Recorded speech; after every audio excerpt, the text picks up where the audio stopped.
Folks, I'm going to tell you right now, I'm going to prove to you in this episode that your body is like a friend that treats you like crap when you don't do what it wants to do.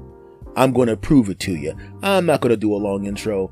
Just get ready for the show. Are you ready? Of course you are. Let's do it.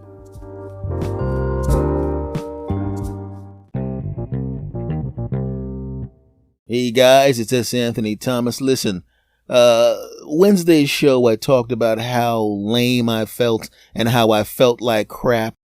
And today's show, Friday, which is being recorded at 4 o'clock New Jersey time, I'm telling you right now, I still feel like crap, right?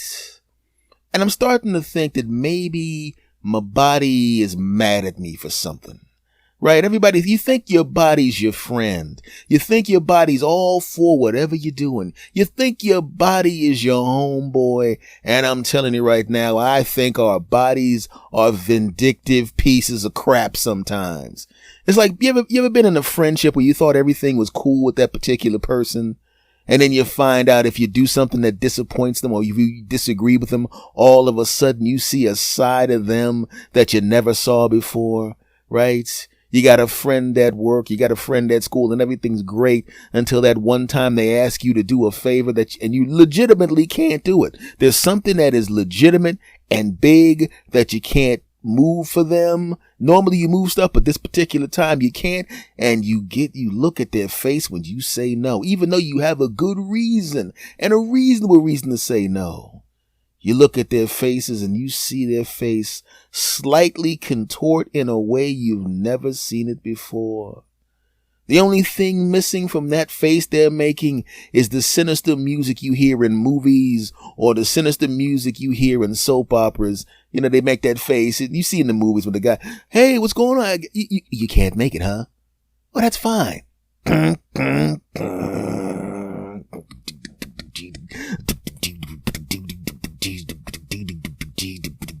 And you don't notice that much, but in his mind, he's thinking, you rotten sassafras and Jehoshaphat, I'll get you. Right? And then all of a sudden, 4 months later, when you forgot about this whole big deal because it really wasn't that big of a deal in the first place, you really need that friend for something, and you ask that friend for something, and it's not, and like I said, under normal circumstances, this person would say yes because you said yes to them. But 4 months ago, you had to say no for a legitimate reason.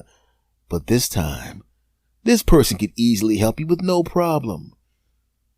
But they remembered the time you said no, even though you had a reason to say no and a reasonable reason to say no.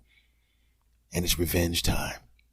Hey, can you help me out with this thing that's important? That would be no big deal if you help me out. It would actually not change your plans at all. It would only require the most minimal of effort, so much so that you would actually probably do this for someone that wasn't a close friend of yours.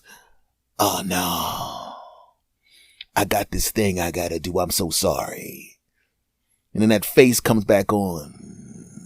That evil face comes back on. And the music.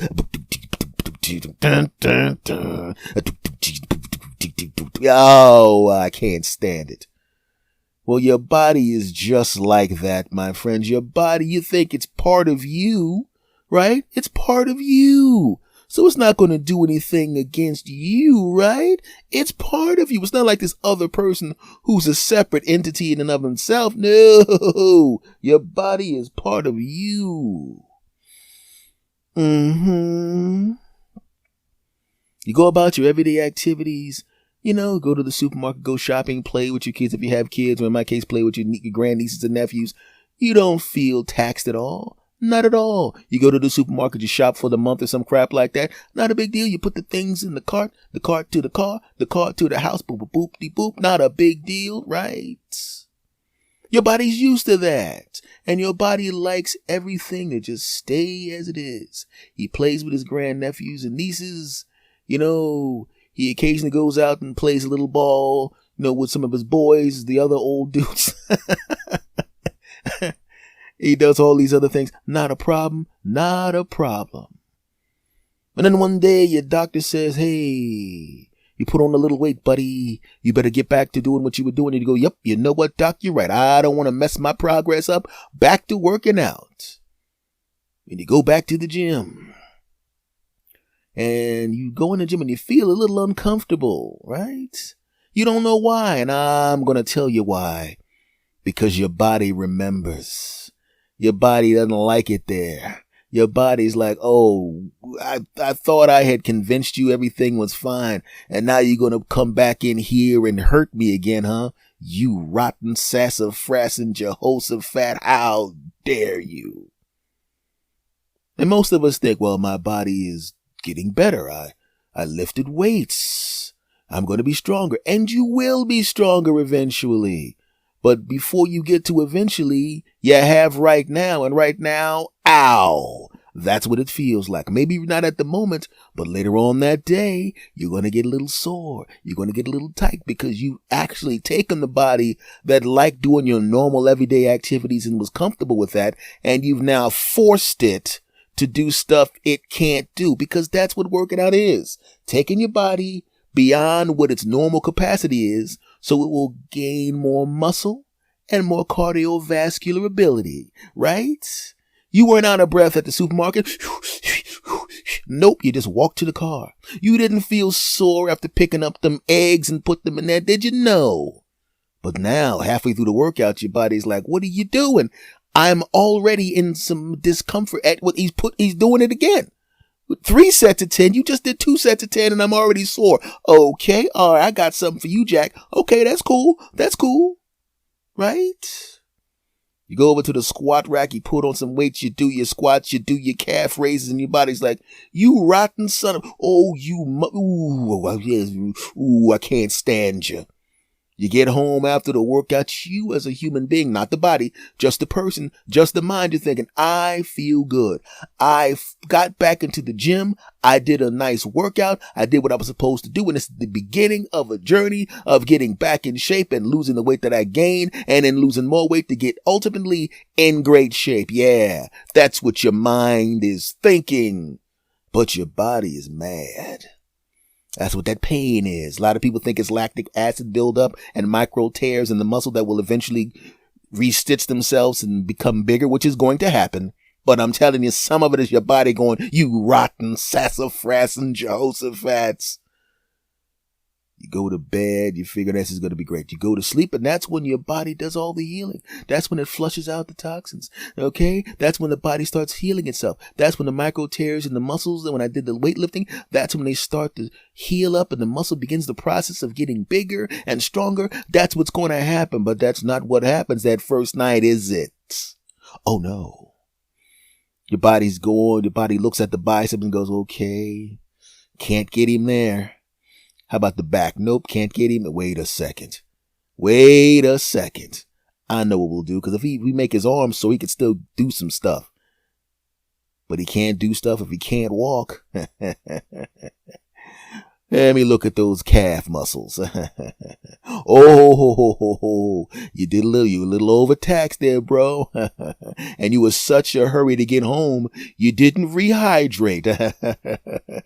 Overworked muscles plus not enough liquid equals Charlie horse. Exactly. Because that's how you wake up, punk. A Charlie horse in your right calf. Yeah! You wake up. Oh, God! Right? And it balls up. Looks like you got a cantaloupe on your top of your calf. And your body's like, that ought to teach him. Got him. That'll keep him out of the gym for a couple of days. And then he'll be out of the gym for a couple of days and he'll get into the habit of not being in the gym. All's well and good. But no, what the body doesn't realize is that you're now massaging out the Charlie horse. You're massaging it out. Excuse me for the coughing. I'm still sick, remember? You're massaging it out. Yeah. And even though it's still a little sore, it's not all locked up. Oh, and okay, maybe you're not going to go to the gym for a couple of days, but it doesn't stop you from wanting to go to the gym. Just from going to the gym, you're going to let that calf rest. Yeah. The next day goes by, the calf's a little sore, but you can still walk around. Everything's good, right? But you jump down the steps or you slide down the steps, whatever you're doing, you're playing with one of the kids and you land on that calf and it doesn't feel too bad. And you start thinking, whoa, the calf was not as bad as I thought after I massaged it out and hydrated myself up and put some treatment on. Oh man, I'll be able to go to the gym tomorrow. You say it out loud and the body's like, what? Oh, so that wasn't enough of a message for you. Okay. See you tonight when you go to sleep, punk. Exactly. You go to sleep later on that night. Right. And then the body goes down to your left calf and goes, get him. Yeah! You wake up. Ah! Your left calf feels like the right one did the day before. But in your mind, you're going, that's okay. I rubbed it out. You know what I'm saying? If I rub it out like I did the other calf, it'll be okay. I mean, it may delay me by another day. And the body goes, oh, you smart Alec. Get his right calf again. Yeah! Now you got big Charlie horses in both legs and you're thinking you can't even get out of bed. You're trying to rub both legs out at the same time. And as you begin to progress and rubbing your legs out, your calves are starting to get better again. And the body goes, you rotten, get him in the hamstring. Yeah! Both of your hamstrings seize up. Now you're rubbing your hamstrings and your calves at the same time. You're trying to get your legs back. And the whole time you're thinking, hell no, I'm not going back to the gym. I need to chill for a minute. Maybe I got to go see the doctor. What the heck is this? Yeah, I said it. Our bodies are pieces of crap. I said it. We need them, but those rotten sassafras and Jehoshaphat's teach us a lesson sometimes. I know what you're thinking. You're going, hey man, this is just a story you wrote to entertain us on this podcast. And, well, that's true. But I'm telling you right now, back in character.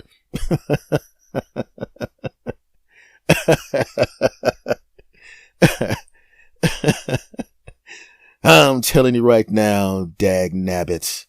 It don't stop there. You think it stops there? Oh, hell no, it doesn't. Oh, the body's got more for you, right? Okay, maybe it can't stop you from going to the gym. You go, you know what, that's it. I'm just going to hydrate and work out and double stretch and quadruple stretch, and I won't have to worry about that as much. And the body goes, oh, how dare you. Okay, so you're going to be physically strong. I get it. There's nothing I can do to stop you now. Okay. But now the body's mad, and it's not even about stopping you from going to the gym now. It's all about revenge. Yeah, I said it. If you eat right along with exercising, everything's great. You ever seen people that you know that eat right all the time and exercise all the time? Your body loves it when you eat right? That's one place where your body goes, I'm with it. Drink that water, eat that salad, eat them diet or ice cube chips and low calorie lettuce. I'm all for it. I like it. But sometimes we get a little arrogant. You've been there before where you go and you see something you want to eat and you know daggone well you don't need to be eating that, but you're going to do it anyway. I had a friend of mine that I knew for a fact could not handle spicy foods at all. Started to hang out with a group. He was like a newer friend to the group. And my buddies were all, they were all like Italian dudes and, and they're all of different ethnicities, but everybody there ate really spicy foods, and I can eat spicy food. Well, I'm 52 now. I don't mess with that crap anymore. Excuse me for the coughing. I am not editing it out. I can eat it, but I choose my spots, right? But I know this guy can't handle this stuff. And I also know that peer pressure doesn't stop as a child. Peer pressure will make an adult do something. And I saw the look on his face when the spicy food came to the table. And it was like a bar. I don't remember the name of the restaurant, but it was more like it's like a sports bar type thing with real food in it. Not a full restaurant, but if you have, say for the sake of argument, you have the food that you would expect to be in a bar. Okay. Now imagine that food is at the highest level of bar food, like really super good bar food. Okay. So we're used to this stuff and we're eating the tacos and burritos and all these kind of stuff. And I know him well enough to know he can't handle the spicy stuff. But my boys around the table are master punk makers and trash talkers. And they will punk you and trash talk your punk behind until you do something that you shouldn't be doing, right? So they're trash to, come on, man, you's a punk, man. You can't handle this. You have to get punk. You can't handle it. You want us to go, we want somebody to drink your water for you to make sure it's safe. Working him over, right? And I can see the look on his face like, oh, I don't want to look like a punk in front of the guys. And I'm looking at him like, I'm shaking my head like, no, because I ate the food that they were trying to punk him to eat. But they weren't trying to get him to eat the hottest of the stuff. They were trying to just get him to eat some of the stuff, which was not that hot. But because of the peer pressure, Captain Stupid decided to reach over the medium spice over to the ultra spicy. He picks it up and he's heading towards his mouth. And I look at him and I'm like, you know, that's going to burn coming out too, right? I'm all right. Don't worry about it, man. Puts it in his mouth. And some hot food doesn't burn the crap out of you right away. It gives you just enough time to swallow it, right? Once again, the body is like, oh, so you're going to eat that stuff? All right, I could let it burn you in the mouth, which would make you stop and not swallow it. But because you want to be an a-hole, Jack, I'm going to let you swallow it. I'm not going to tell you that it's hot until you got something in our stomach. And he bites it. Yeah, this is really not that hot, right? And we're all looking at him. And the people who were browbeating him saw him doing that. And they were in shock because they didn't want him to take that stuff. They were like, they were in shock, like, hey. And I'm like, oh. And he's like, ha ha. And he eats it again. Takes another bite. And then all of a sudden his mouth, give me the water, give me the water, give me the water. The water's not helping. All it does is take the oil that's burning you and splash it around down your throat. Now your throat's burning and then it stuff's in your stomach. And the body was like, oh, I'm going to be waiting for you, Jack. 4 hours from now, you going to be in the bathroom and I'm going to make my impression felt in the buttocks area. We saw him the next day. He was walking a little weird. And I go, did you hurt your back? He goes, yeah, my back's hurting. I'm going, ha ha, it's not your back hurting. You got your behind burnt out, didn't you? No, man. Tell the truth. Exactly. The body was waiting for him in the bathroom 4 hours later, and the body took a blowtorch out and lit his behind on fire to teach him a lesson, because the body didn't want him eating that crap. Hey, man, your body knows.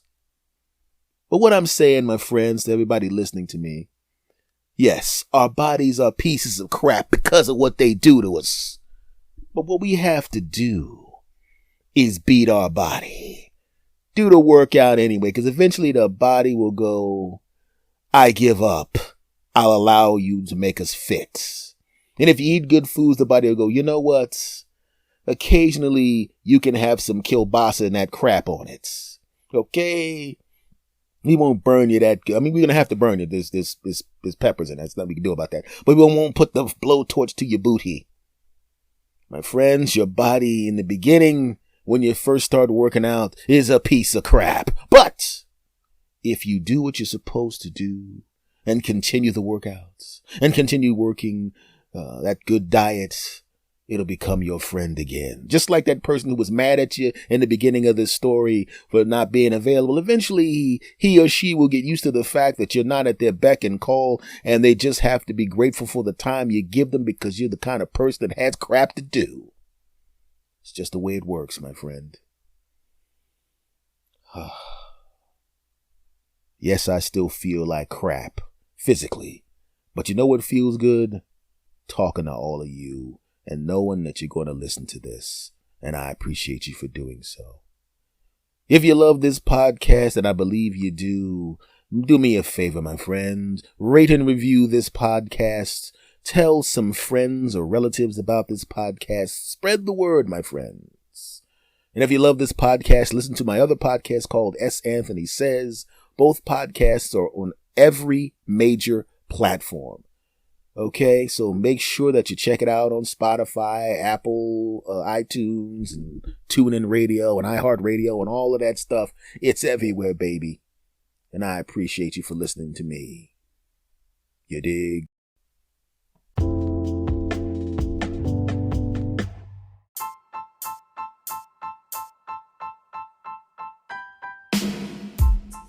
All right, everybody. Much love to you. Thank you for coming back as you always do. Much love to you all. I appreciate you. And I will see you guys next time. Take care.